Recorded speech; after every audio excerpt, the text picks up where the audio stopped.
Thank you so much for that introduction. Before I get started, could I just get a quick show of hands how many people are running a full node? Okay, yeah, we're doing pretty good actually, surprisingly enough. I think that the crowd here might be more tending towards running full nodes. I think the general maybe users of Ethereum probably less so. So you guys who are running full nodes probably don't need too much of an introduction of why we need to think about forgetting history. But for those of you who aren't running full nodes on a day-to-day basis, let me just give you a quick run through about why this is even a topic. So today, if you take a look at what your chain database on your computer looks like for Go Ethereum, we're looking at about 761 gigabytes. This is on a freshly synced node from earlier this week, and if you run this on maybe your node at home today that's been running for a little while, it might be a little bit larger. Post-merge, we actually have to run two clients now. So not only do you have to store all of the information for your execution client, you need to store all of the information for your consensus client. And that adds up to another 80 to 100 gigabytes. So in total, just to run an Ethereum node today, you need to be keeping track of 800 gigabytes to a terabyte of data. And this is kind of representative of how many nodes that we end up having on the actual network. And so all of you that raised your hand, you kind of make up this amount, the 8,600, which is kind of an order of magnitude. I think I saw Leo's talk earlier from Codex, and he was saying that with their analysis, they've seen about 12,000 nodes on the network. So we're looking at around 10,000 people who are running Ethereum full nodes. And we would like that number to be so much bigger because the number of people who are interacting with Ethereum is in the hundreds of thousands, if not millions by now. And we would love for all of them to be able to run a full node and have this trust guarantee conferred upon them.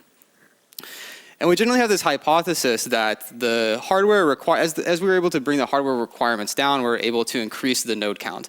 And so that's kind of like why we're talking about how to remove the history from a client. We want to take the hardware requirements down from maybe 1 or 2 terabyte solid state hard drive to one day, maybe just your mobile phone to be a full node on the Ethereum network. And so that's where we get this question that was raised a few years ago. Like, maybe we don't have to have every single person store all of this information. Maybe we can have different mechanisms for storing the information and just have some of the, have the users who are running full nodes validate blocks that are coming in. And that's represented in the Ethereum roadmap. So this is a diagram that Vitalik posted in December, I think, of last year, which was an updated one of some roadmap diagrams he's made in the past. And you can see now that actually 2 of the sections in the roadmap diagram are looking at how do we improve this situation with the unbounded growth of the Ethereum node. And you can see in this first one, the verge, the goal of this was talked about a lot in Guillaume's talk earlier today on Verkle trees, but we want to make it as simple and easy as possible to validate incoming blocks for the Ethereum network. And there's a lot of different mechanisms to do it. One of these things is Verkle trees is a very important part. And hopefully one day we can just have a single snark that you receive over the internet, run some mathematical computation on it, and then accept the latest that latest block as the latest block of the Ethereum blockchain without having to store hundreds of gigabytes and a huge state and do a lot of expensive computation. This talk is more focused on the purge, which is the aspect of looking at how can we reduce and remove the technical debt that exists in clients, and how can we try and bound how much data a client consumes on your local machine. And so I've circled this area, EIP, which is around EIP 4.4s. And this is kind of this original proposal about how do we actually go about deleting the history that exists in Ethereum. So this is like the motivation statement. Then we need to think about like, okay, how do we actually go about doing this? And to do that, we need to change our mindset about Ethereum. And I really like this analogy that I don't know if it was Vitalik or if Dankrad was the one who kind of initially came up with this, but we need to think about Ethereum more as a bulletin board rather than some sort of long-term storage mechanism. And the idea is that instead of relying on this for storage, we think about it as I publicly post some sort of announcement to this board, and I can have a very high guarantee that everybody who cares about Ethereum or cares about these announcements was able to see that announcement, and that's the only guarantee that you get. And you can see this represented in some of the new proposals that are happening on Ethereum, things like EIP 4844. If you look at what the retention policy is for blobs on 4844, they're actually specified to just expire after about 3 months. So this is kind of where Ethereum is going. We're trying to think more about being this bulletin board where you can post announcements, you can post updates to your rollups, and everybody can see them, but we won't make the guarantee that you'll always just be able to download that information from the Ethereum network. And so this kind of means that full validation starts to go away a little bit.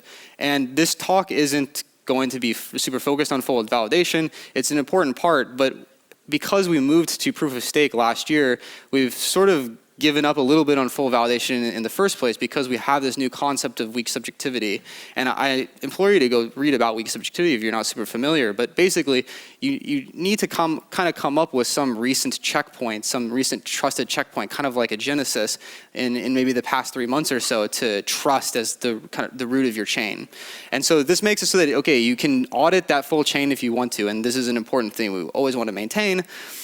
But it's a lot less important and useful. And the reality is that most people don't want to spend 1.5 weeks fully syncing their node to audit all of these chains. The majority way that people come onto the network is to simply checkpoint sync their consensus client and then snap sync their execution client to the latest state that exists.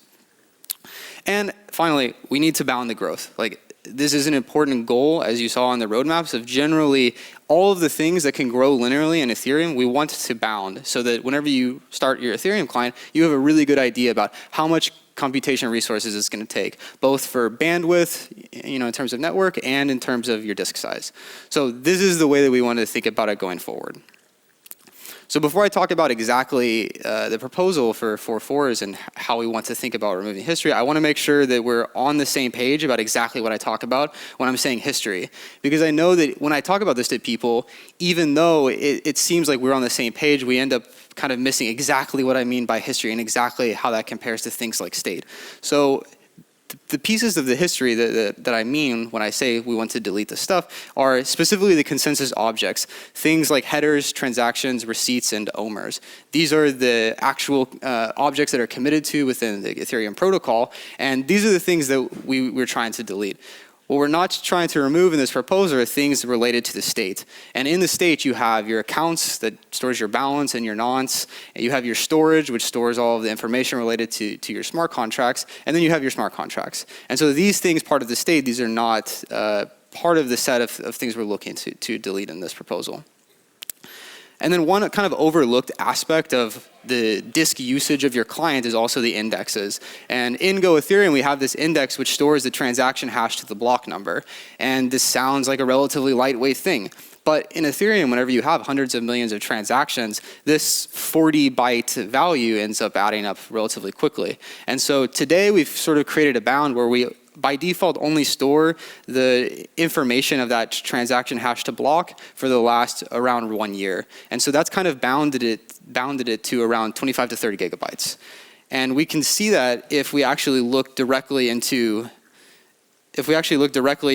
this output, this is an output of a geth subcommand called geth db-inspect. So if you're ever curious about what is the actual underlying data that's in your database, like why is it so big, you can run this command and it takes 25, 30 minutes depending on your hard drive, and it will actually spit out exactly how much data every aspect is using. So we can look at this for history. History I've highlighted as green. This is exactly what we said, headers and bodies and receipts. And that in total is almost 500 gigabytes of data that's just storing historical aspects of Ethereum. Then we have state. State takes up around 243 gigabytes. That's your contract code, your account storage, and your contract storage. And also the trie node. So we're storing this Merkle tree, and we not only have to keep track of the values, the leaves of the Merkle tree, but we need to keep track of the intermediary nodes.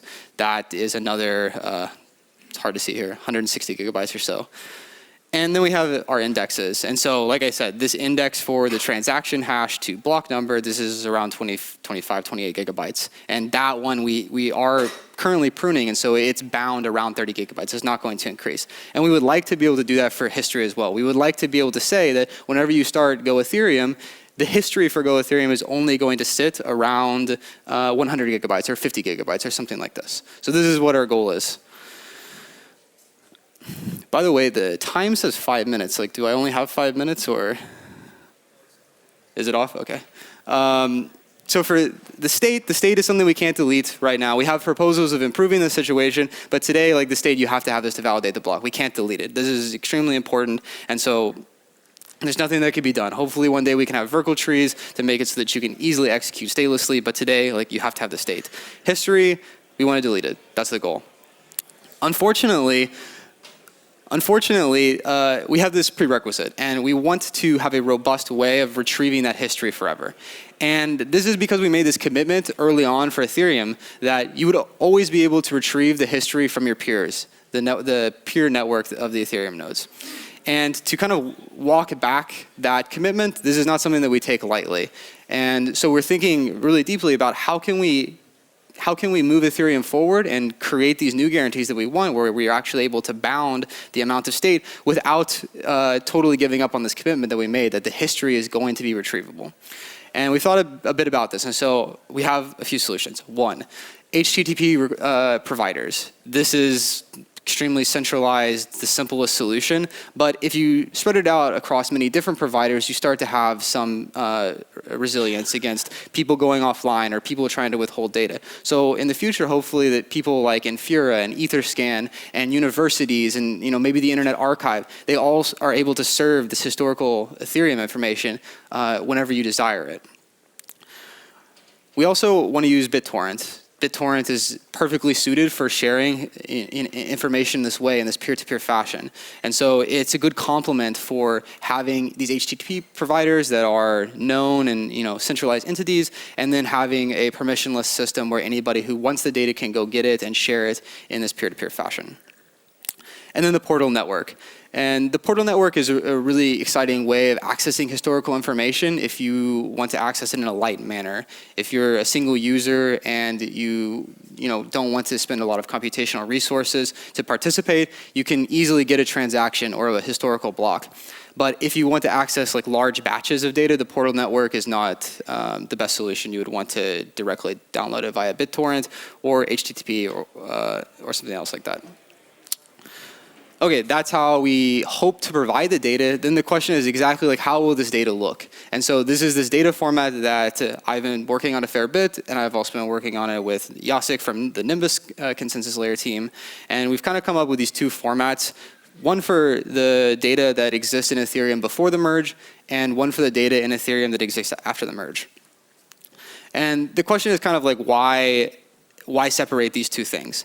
And the main reason is that post-merge, you can kind of think about the consensus layer consuming the execution layer. And so it would be difficult to describe all of the information in the execution layer after the merge, because it already exists within the consensus layer itself. Because in a consensus layer block, in the beacon block, there's now the execution payload. So that actually includes everything that we need to both have the historical information for the consensus layer, the beacon chain, and the historical information for the execution layer.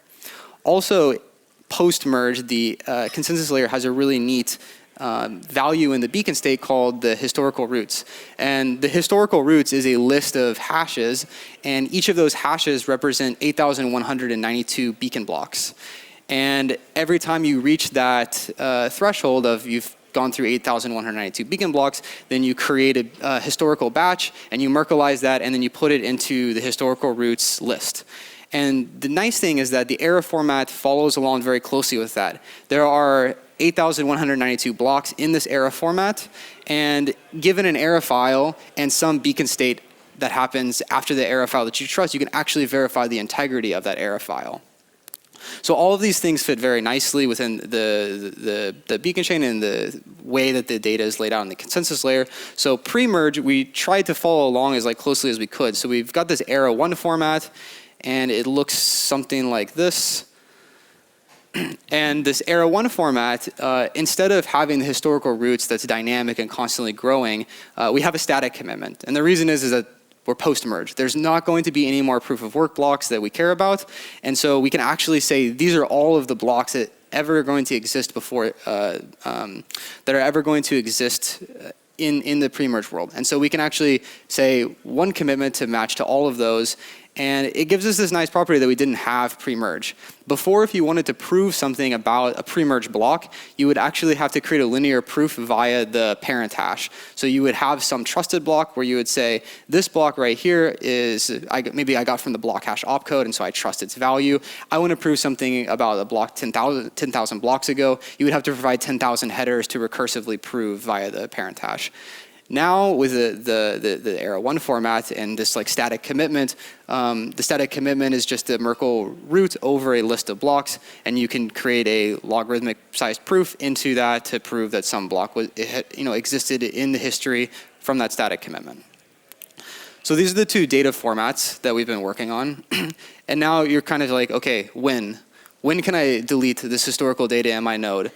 My 1 terabyte hard drive is running short on memory, and any day now I'm going to get kicked off the network because I cannot continue validating Ethereum.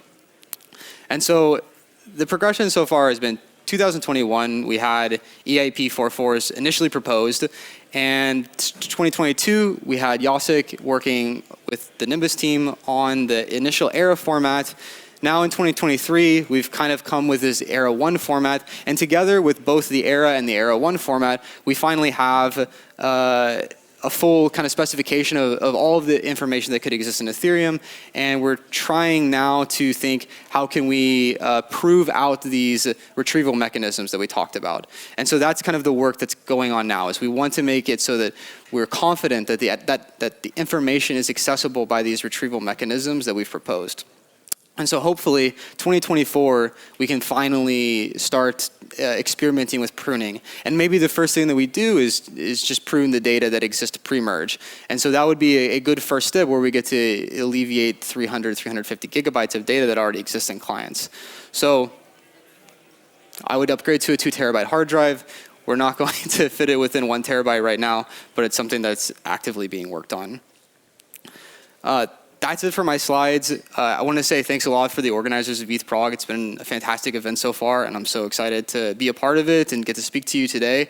If you want to keep following along with the work on 4.4s, you can just take a look at the discussion link. If you go to the EIP's website and go to 4.4s, you can read the Ethereum Magicians discussion link. That's kind of like where the latest information is being posted. If you want to follow along what's happening on Ethereum in general, not just 4.4s, then you can follow the Ethereum PM repo. They post notes after the all-core devs call and the consensus layer call. So it's a good way to quickly see what's being proposed for Ethereum and what kind of decisions are being made in terms of actually changing the core protocol. And then if you're interested in actually getting involved, you can join the ETHRD Discord. We talk about this stuff in the history expiry channel.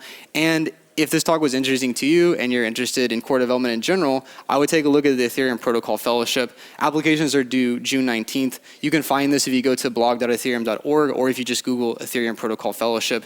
It's run by Mario Havel. I think he maybe gave a talk yesterday about it. It's a fantastic program. We have lots of core devs who are mentors in it, and we're seeing a lot of people who are coming through it, like actually making it into the core development space. Yep, thanks a lot, guys.